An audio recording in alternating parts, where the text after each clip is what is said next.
안녕하세요. 저는 정미라, 올해 35살이 된 평범한 초등학교 교사입니다.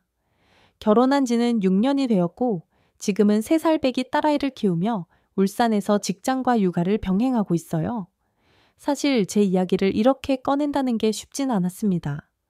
누군가에겐 아무 일도 아닐 수 있는 아주 작고 사소한 이야기일지도 모르니까요. 하지만 그 사소한 일들이 반복되고 쌓이고 굳어지면 사람 마음을 얼마나 상하게 만드는지 저는 지난 몇 년간 그걸 뼈저리게 느끼며 살아왔습니다. 제가 오늘 나누고 싶은 이야기는 밥상에 대한 이야기입니다.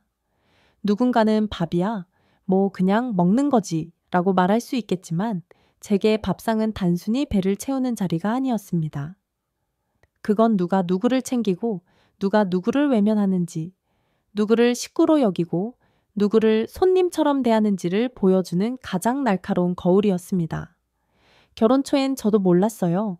시댁 식구들과 함께 밥을 먹는다는 게 그렇게까지 저를 상처 입힐 일일 줄은요.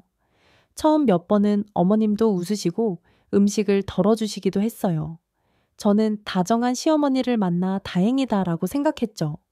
하지만 시간이 지나고 아이가 생기고 제가 점점 집안의 마며느리라는 자리를 고정적으로 차지하게 되자 그 따뜻함은 사라졌고 그 자리는 점점 차가운 눈치와 고된 노동으로 채워졌습니다. 시댁에 가는 날이면 저는 밥 먹으러 가는 게 아니라 전쟁터에 나가는 기분이었습니다. 밥상을 마주하면 먹는 게 아니라 일단 긴장부터 됐고 젓가락은 늘 남편 쪽으로만 움직였으며 제 앞에는 손도 안 댄 김 몇 장과 국 한 그릇이 놓이는 게 전부였습니다. 아무도 미라야 이거 먹어봐? 라는 말 한마디 건네지 않았고 고기는 늘 구워만 줄 뿐 제 입에 들어오는 법이 없었습니다. 말하지 않으면 아무도 모릅니다. 하지만 말해도 모른 척하는 사람이 있다는 걸 알게 되는 순간 더 큰 절망이 찾아오기도 하죠. 이 이야기는 단지 음식을 둘러싼 서운함만을 말하고자 하는 게 아닙니다. 그 밥상 위에 담긴 차별과 무시, 그리고 그 속에서 어떻게 제가 제 자리를 다시 찾아가게 되었는지를 천천히 들려드릴까 합니다. 지금부터 제 이야기를 들어주실 수 있을까요? 결혼하고 첫 명절, 저는 어머님께 예쁨을 받고 싶어서 며칠 전부터 요리책을 찾아보고 시장을 돌며 장을 봤습니다. 남편이 좋아하는 잡채 어머님이 좋아하신다고 하던 전 고사리, 나물까지 정성껏 준비해서 들고 갔죠. 그날은 다행히 가족들이 웃으며 맞아줬고 어머님도 제 손을 꼭 잡으시며 아이고 고생했겠다라고 말씀하셨어요. 그때까지만 해도 저는 이 집에서 나도 가족이 될 수 있겠구나 하고 마음을 놓았던 것 같아요. 하지만 그 따뜻함은 오래가지 않았습니다. 어느 순간부터 밥상은 제게 전쟁 같은 공간이 되어갔습니다. 명절이든 주말 가족 모임이든 식사 자리에 앉기만 하면 마음이 얼어붙는 걸 느꼈습니다. 어머님은 늘 남편 옆에 앉으셔서 직접 반찬을 덜어주셨습니다. 우리 아들은 이 생선 좋아하지 엄마가 가시다 발라놨어. 아이고 불고기는 잘 익었네. 아들 접시에 좀 더 얹어야지. 그런 말을 들으면서 저는 제 앞에 놓인 접시를 바라봤습니다. 생선머리만 덩그러니 남아있고 장조림도 멀리 저편에 있거나 이미 비어 있었습니다. 젓가락을 어디로 옮겨야 할지 몰라 한참을 머뭇거리곤 했죠. 어느 날은 어머님께서 고기를 구워 먹자고 하셨습니다. 미라야, 고기 좀 잘 구워봐라. 엄마는 양념장 좀 만들게. 어머님은 남편과 시누이 옆에 자리 잡으셨고 저는 불판 앞에 섰습니다. 고기가 익기 시작하자 어머님은 한 점, 2점 집어서 남편 접시에 놓아주셨습니다. 남편은 익숙하다는 듯 감사 인사도 없이 맛있게 먹었고 저는 옆에서 뒤집고 굽고 또 굽고 있었습니다. 한참을 그렇게 고기를 굽고 있을 때 남편이 저를 힐끗 보며 조용히 말했어요. 여보, 이거 하나 먹어. 그 말에 고마워서라도 한 점 먹으려던 찰나 어머님의 목소리가 번개처럼 날아들었습니다.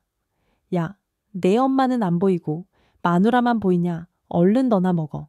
남편은 멋쩍은 듯 웃으며 말을 얼버무렸고 저는 젓가락을 내려놓고 다시 불판 앞으로 갔습니다. 그 순간 제 마음속에서 뭔가가 툭 부러진 듯한 기분이 들었습니다. 그래도 꾹꾹 눌러 참았어요. 내가 예민한 건가? 다들 원래 이렇게 살지 않나? 그렇게 스스로를 타일렀습니다. 하지만 그런 일은 한 번으로 끝나지 않았습니다. 식사 중간에 미라야 국 식었네. 다시 데워와라.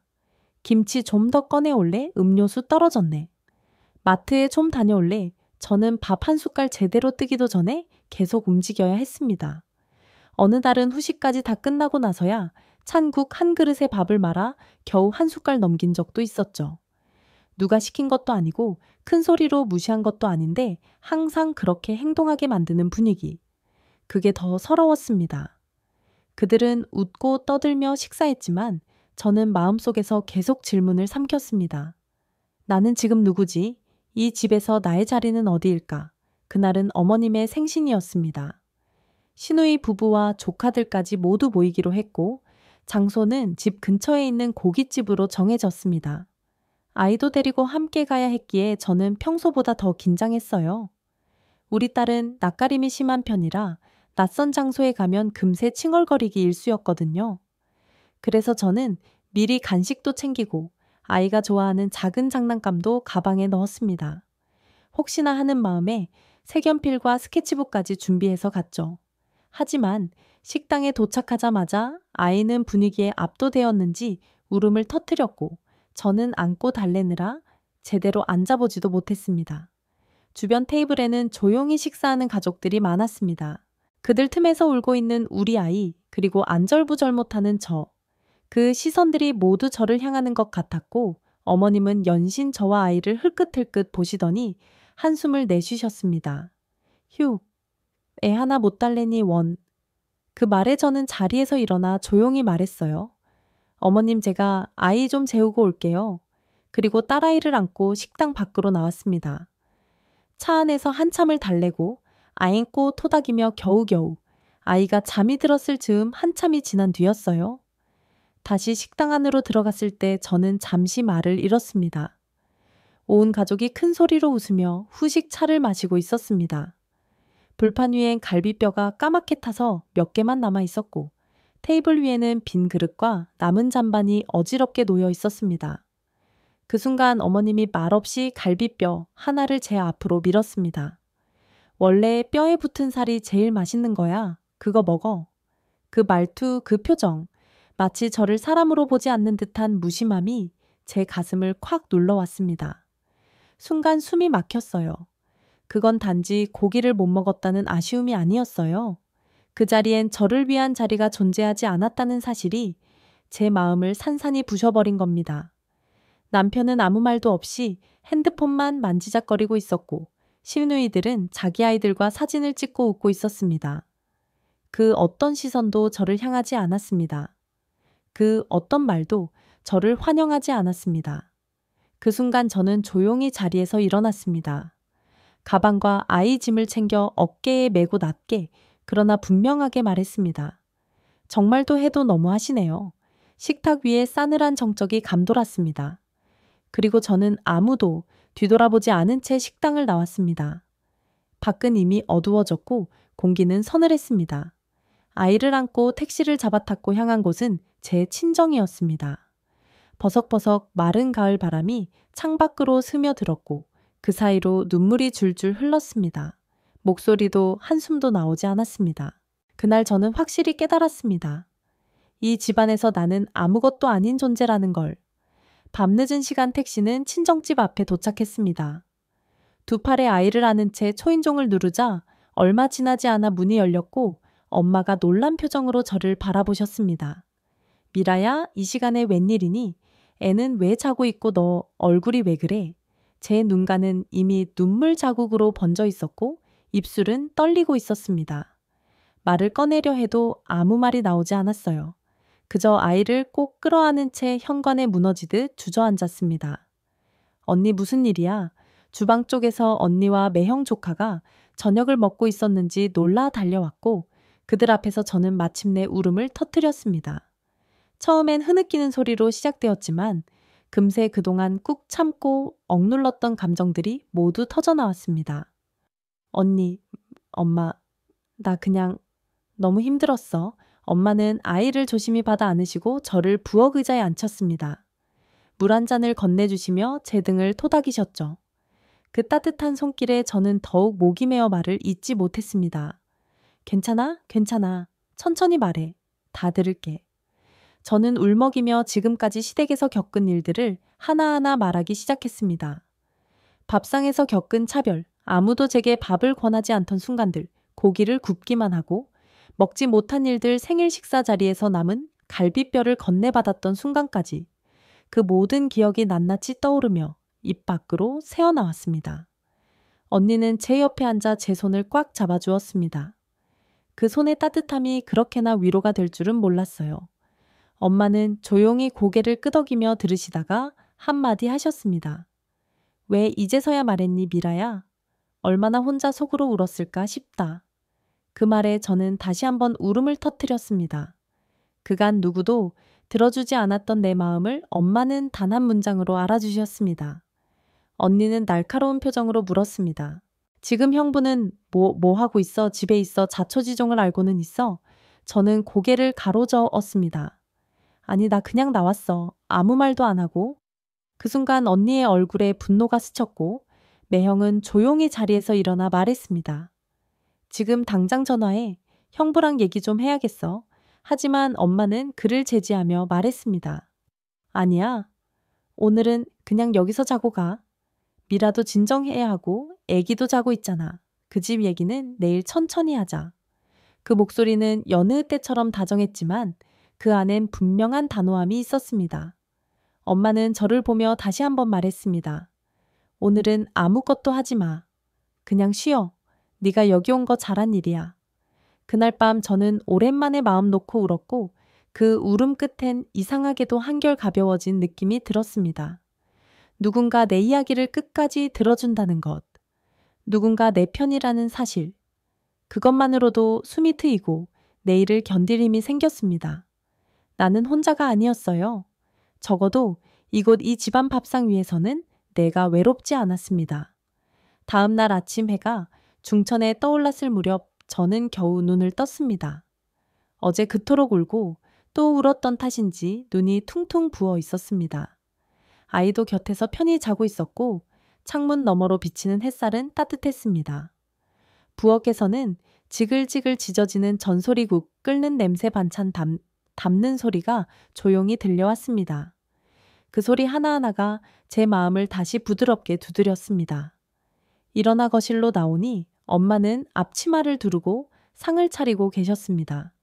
식탁 위엔 정갈하게 놓인 반찬들이 줄지어 있었고 김이 모락모락 나는 미역국이 한가운데 자리 잡고 있었습니다. 일어나니 손 씻고 와, 밥 다 됐다. 저는 얼떨떨한 채 고개를 끄덕이며 화장실로 향했습니다. 세수를 하고 거울을 보니 부은 눈에도 불구하고 얼굴에는 이상하게도 조금 평온한 기색이 깃들어 있었습니다. 다시 식탁에 앉자 엄마는 딸아이를 안아 올리며 말했습니다. 애는 내가 볼게. 넌 그냥 앉아서 밥 먹어. 어제 고생했잖아. 아니에요, 엄마. 저도 도울게요. 제가 일어서려 하자 엄마는 제 어깨를 꾹 눌렀습니다. 됐다니까. 오늘은 네가 아닌 내가 너를 챙기는 날이야. 잠시 후 남편이 집으로 왔습니다. 무슨 말을 해야 할지 망설이는 듯한 표정으로 현관 앞에서 머뭇거렸고 엄마는 그를 보며 담담하게 말했습니다. 왔니? 거기 서 있지 말고 들어와. 근데 먼저 냉장고에서 열무김치랑 배추김치 좀 꺼내줘. 상 차려야 하니까. 남편은 당황한 얼굴로 대답했습니다. 아, 네. 알겠습니다. 엄마는 계속해서 지시를 이어갔습니다. 그 야채 씻어 놓은 거 있지? 찬물에 한 번만 더 헹궈줘. 고기랑 같이 먹을 거야. 그리고 집 앞 슈퍼에 가서 탄산수랑 맥주도 좀 사와. 남편은 더 이상 아무 말도 하지 않고 밖으로 나갔고 얼마 후 땀을 뻘뻘 흘리며 돌아와 그대로 부엌으로 향했습니다. 엄마의 지시에 따라 반찬을 꺼내고 상을 차리기 시작했죠. 저는 소파에 앉아 그 장면을 조용히 바라보았습니다. 늘 제가 하던 일들이었는데 오늘은 누군가가 저를 위해 대신 움직이고 있었습니다. 잠시 후 엄마는 고기를 구워서 제 접시에 직접 올려주셨습니다. 너 이거 좋아했잖아. 엄마가 구워줄게. 진짜 맛있게 익혔어. 엄마 제가 할게요. 아니야. 오늘은 엄마가 해주는 밥상이야. 손 하나 까딱하지 마. 그 말에 제 눈가가 다시 붉어졌습니다. 그리고 그 옆에서 남편을 향해 말했습니다. 다네야 불 좀 봐. 고기 태우지 않게. 남편은 말없이 고개를 끄덕이고 가스레인지 앞에 섰습니다. 그의 어깨는 살짝 굳어 있었고 표정은 복잡했습니다. 그 순간 저는 느꼈습니다. 이 밥상은 단순한 식사가 아니었습니다. 이건 엄마가 나를 위해 차린 선언이자 위로였어요. 그리고 그 밥상 위에 놓인 한 점의 고기, 따뜻한 국 한 그릇이 제가 수없이 삼켰던 서러움을 천천히 녹여주고 있었습니다. 고기가 노릇노릇 익어갈 무렵 엄마는 접시에 고기를 나눠 담기 시작했습니다. 저와 언니 매영의 접시에는 정성껏 잘 익힌 고기들이 한 점씩 정갈하게 놓였고 남편의 그릇은 아무것도 담기지 않은 채 그대로 남아 있었습니다. 잠시 후 엄마는 간장게장을 꺼내와 저에게 가장 통통한 게딱지를 건넸습니다. 이건 우리 딸 거야. 엄마가 손질한 거야. 알지? 예전부터 이거 좋아했잖아. 저는 눈을 깜빡이며 게딱지를 받아들었습니다. 그 장면을 멀찍이 지켜보던 남편은 아무 말도 하지 못한 채 멍한 얼굴로 앉아 있었습니다. 한동안 가만히 바라보더니 그의 얼굴이 점점 굳어지고 그 눈빛에 뭔가 복잡한 감정이 스치고 있음을 저는 느꼈습니다. 바로 그때 오빠가 조용히 자리에서 일어났습니다. 그리고 식탁 옆에 서 있던 남편을 흘긋 바라보며 팔짱을 끼고 말했습니다. 힘들어. 남편은 당황한 듯 고개를 들었습니다. 오빠는 잠시 침묵을 지키더니 조용하지만 단단한 목소리로 말을 이었습니다. 나는 네가 우리 미라랑 결혼해서 잘 살고 있는 줄 알았어. 근데 오늘 보니까 우리 미라가 얼마나 많이 힘들었을지 알겠더라. 남편은 말없이 고개를 떨구었습니다. 너한테 묻고 싶어. 오늘 여기서 아무 감정도 안 들었다면 그냥 돌아가. 하지만 단 1초라도 뭔가 느낀 게 있다면 네가 미라한테 그리고 우리 가족한테 어떤 상처를 줬는지 제대로 생각해봐. 말을 마친 오빠는 다시 조용히 자리에 앉았고 방 안엔 정막이 흘렀습니다. 그 순간 남편은 조용히 무릎을 꿇었습니다. 모두가 놀란 눈빛으로 그를 바라봤고 그는 낮은 목소리로 말했습니다. 정말 죄송합니다. 제가 정말 너무 무심했습니다. 당연하게 생각했어요. 미라가 조용히 참고 있으니까 괜찮은 줄 알았어요. 그는 고개를 들고 제 쪽을 바라보며 말을 이었습니다. 미라야 정말 미안해. 너무 당연하게만 여겼어. 네가 고기를 굽고 음식을 차리고 말없이 움직이는 게 사랑해서 하는 줄 알았는데 그게 아니라 아무도 안 도와주니까 혼자 할 수밖에 없었던 거였구나. 그의 눈가엔 진심 어린 후회가 맺혀 있었습니다. 그 모습을 보며 제 마음도 흔들렸습니다. 억울함과 서러움, 그리고 오랜 시간 누적된 감정들이 떠올랐지만 동시에 처음으로 이해받고 있다는 느낌이 들었습니다. 바로 그때 엄마가 수저를 내려놓으며 조용히 말씀하셨습니다. 나는 자네가 우리 집에 올 때마다 한 번도 대충 대접한 적이 없다고 생각하네. 말 한마디 반찬 하나까지 정성으로 준비했지. 그런데 자네와 자네 가족은 우리 미래에게 어떻게 했나 엄마는 한참을 바라보다가 덧붙였습니다. 다른 것도 아니고 밥으로 사람 차별하는 건 절대 있어서는 안 될 일이야. 사람이 사람한테 밥 앞에서 부끄럽지 않아야 진짜 가족이지. 남편은 조용히 고개를 끄덕였습니다. 이번은 내가 참겠네. 하지만 자네 어머님께 꼭 전하게. 우리 딸이 다시는 먹는 걸로 가족 앞에서 눈물 흘리게 만들면 나는 더 이상 가만히 있지 않겠다고. 방 안의 공기는 무거웠지만 제 마음은 이상하리만치 가벼워졌습니다. 엄마가 가족이 저를 지켜주는 그 마음 하나가 저를 일으켜 세웠고 저는 그 자리에서 비로소 한 명의 사람으로 숨을 쉴 수 있었습니다. 며칠 후 남편은 조심스레 제게 물었습니다. 이번 주말에 엄마 댁에 가야 하는데 괜찮겠어? 싫으면 안 가도 돼? 그냥 말만 해. 그 한마디가 낯설고 이상했습니다. 늘 주말에 가자 고만 말하던 사람이 처음으로 제 마음을 묻고 있었으니까요.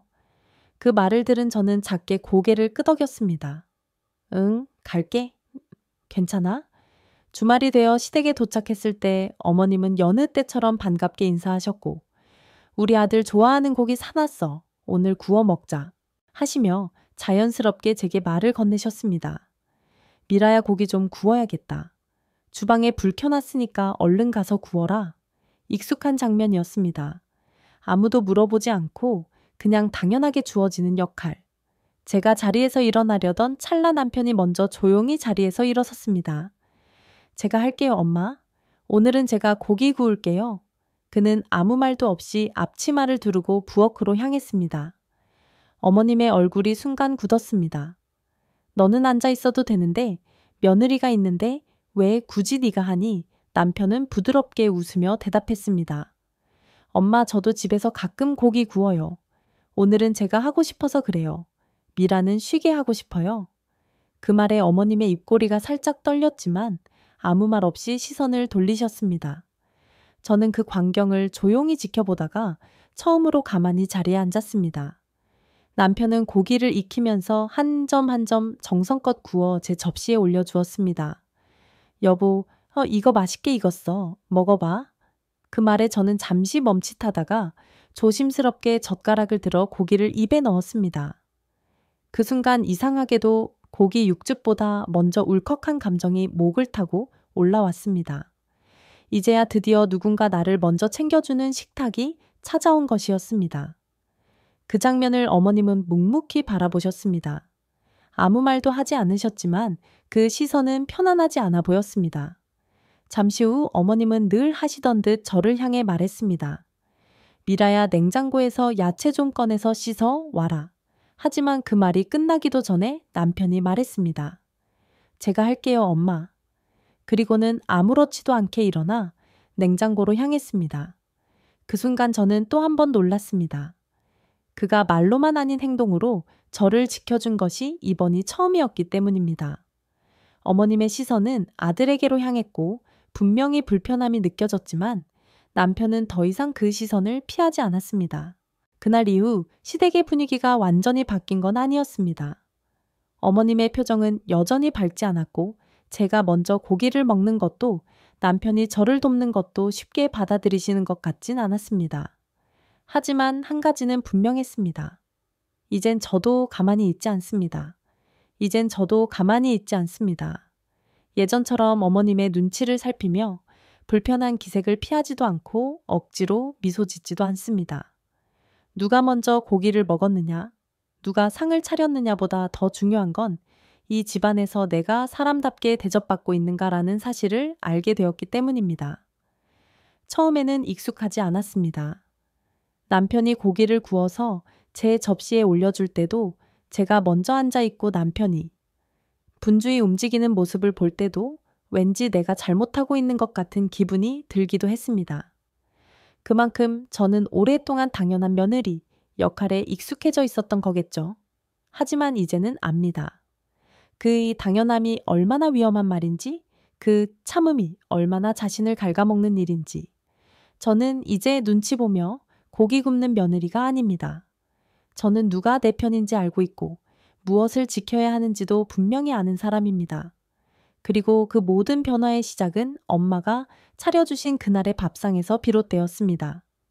그 밥상 위에는 무릎 꿇은 남편 앞에서도 흔들리지 않는 엄마의 단호함이 있었고 고기 한 점, 국 한 그릇에도 진심이 담긴 무조건적인 사랑이 있었으며 사람을 음식으로 차별하지 말라는 강한 메시지가 놓여 있었습니다. 그날 저는 단순히 배를 채운 것이 아니라 제 마음 깊은 곳에 쌓여있던 서러움과 외로움을 한 수저 씹으며 천천히 씻어냈던 것 같아요. 그건 분명 복수였고 선언이었으며 동시에 따뜻한 위로였습니다. 너는 혼자가 아니야. 누군가는 너를 끝까지 지켜보고 있고 지켜줄 거야. 그 밥상 위에는 말보다 더 큰 사랑이 담겨 있었습니다. 요즘도 가끔 친정에 가면 엄마는 여전히 이렇게 말씀하세요. 미라야, 뭐 먹고 싶니? 엄마가 다 해줄게. 그 말 한마디에 저는 다시금 고개를 끄덕이며 웃을 수 있습니다. 왜냐하면 이제는 내가 얼마나 소중한 사람인지, 내가 어떤 자리를 가져야 하는지, 그리고 그 자리를 지킬 자격이 충분히 있다는 것을 알게 되었기 때문입니다.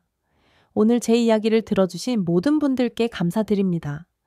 혹시 지금 이 순간에도 조용히 속으로 삼키며 참고 계신 분이 계시다면 꼭 전하고 싶어요. 당신이 겪고 있는 그 작고 사소한 서러움이 결코 작은 것이 아니라는 걸요. 누군가는 그 마음을 알아주고 그 무게를 함께 짊어져 줄 수 있다는 걸요. 그리고 언젠가 당신 앞에도 따뜻한 국 한 그릇과 진심 어린 반찬이 가득한 밥상이 놓일 날이 오기를 진심으로 바라겠습니다. 감사합니다.